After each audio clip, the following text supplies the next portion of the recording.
Hey guys, thanks for tuning in to a quick little video here on Forgotten Weapons. I'm Ian McCollum, and this is a Bittner manually operated pistol. It is, I think, one of the most fantastically cool looking, beautiful antique style handguns ever made. Gorgeous case hardening on the metal parts, this really cool finely checkered woodwork. These things are just fantastic in every way and so very steampunk. And I have filmed these before, but I have never actually had my hands on an original Bittner clip. So this gun uses a 5-round Mannlicher style clip to actually load. And you can see the magazine spring right there. That's going to push cartridges up. And this, thanks to Adair in Paris, is an original clip for the Bittner. So this would hold 5 cartridges, starting at the bottom, coming up, of, I believe it was 8mm Bittner. So you've got your 5 cartridges there, and this drops right in there. Now, of course, if it were loaded, it would be pushing the spring down as it went, but that is going to snap down to that position. You can see the little spring latch that holds it in place.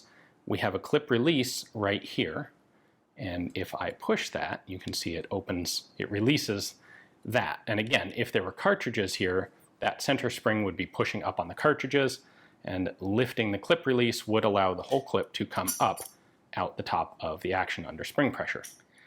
It is interesting to note, the sort of thing you wouldn't be able to recognize without actually having a clip.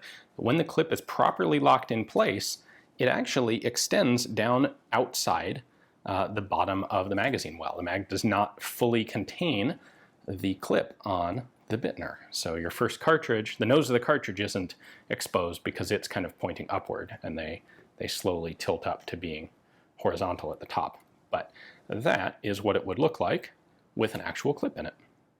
The clip itself is very Mannlicher-esque with these strengthening ridges on the side.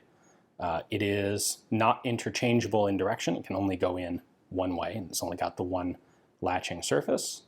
You can see that they have made cuts in the side here in order to bend the feed lips in properly. These are extremely scarce today, if that wasn't already obvious, but that's what they look like. So that's it. If you're interested in the Bittner, definitely check out my full video on the Bittner. They are so incredibly cool and just absolutely beautiful pistols that I couldn't resist the chance to show you that extra little detail. Thanks for watching.